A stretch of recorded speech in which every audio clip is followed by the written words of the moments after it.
प्यारे दोस्तों, आज हम लोग 9वें और 10वें दिन का गृह कार्य मतलब कृति पत्रिकाएं पूर्ण करने जा रहे हैं। कल 11 तारीख से 11वें दिन का अभ्यास शुरू करेंगे। कल हम लोगों ने विशेषण किसे कहते हैं इसके बारे में जानकारी प्राप्त की है। आज हम लोग विशेषण के भेद कौन कौन से हैं उसके बारे में संपूर्ण जानकारी प्राप्त करेंगे। विशेषण के 4 मुख्य भेद हैं: गुणवाचक विशेषण, संख्यावाचक विशेषण, परिमाणवाचक विशेषण और सार्वनामिक विशेषण। इन प्रकारों में से हम लोग पहले गुणवाचक विशेषण की जानकारी देखते हैं।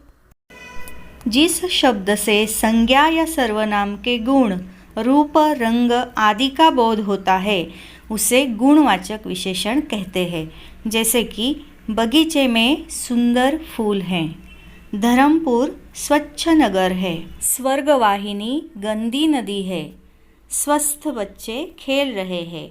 इन वाक्यों में सुंदर, स्वच्छ, गंदी और स्वस्थ शब्द गुणवाचक विशेषण है।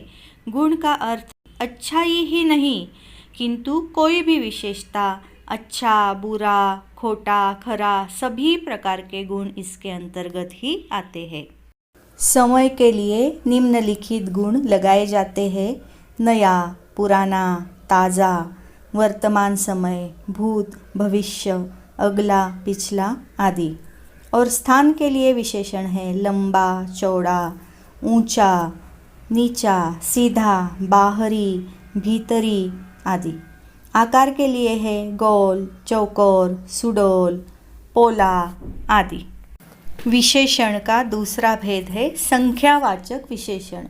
जिस विशेषण से संज्ञा या सर्वनाम की संख्या का बोध होता है उसे संख्यावाचक विशेषण कहते हैं। जैसे कि कक्षा में 40 विद्यार्थी उपस्थित है, दोनों भाइयों में बड़ा प्रेम है, उनकी दूसरी लड़की की शादी है, देश को हर एक बालक वीर है।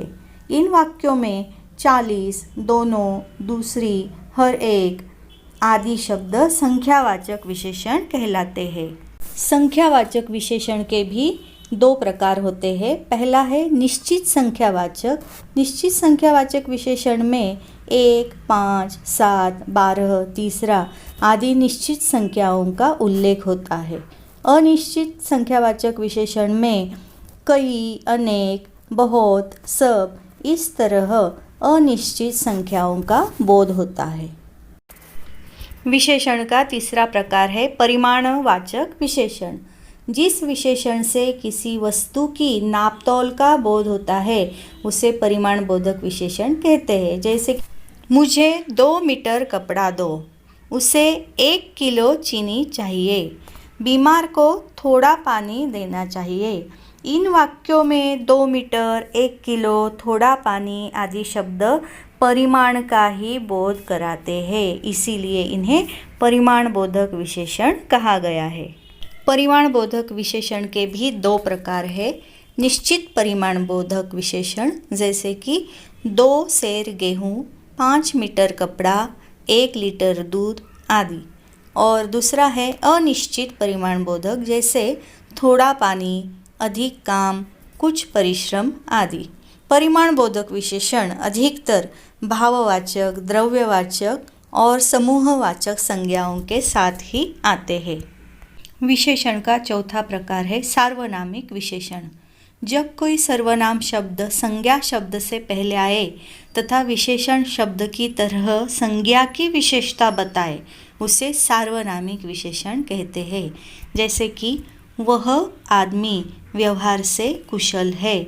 यहाँ पर संज्ञा है आदमी, सामान्य नाम है आदमी, और वह ये सर्वनाम विशेषण की तरह आया है, मतलब वह आदमी, इसलिए ये सार्वनामिक विशेषण है।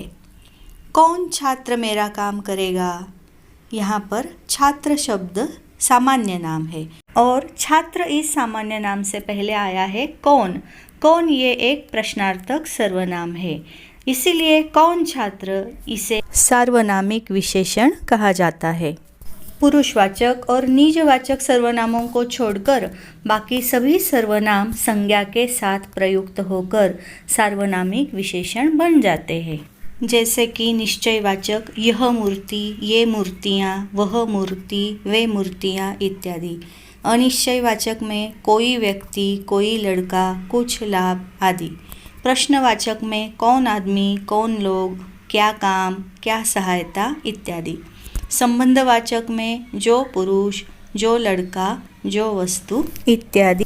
इस तरह आज हम लोगों ने सर्वनाम के मुख्य 4 प्रकार और उनके उपप्रकारों की जानकारी प्राप्त की है।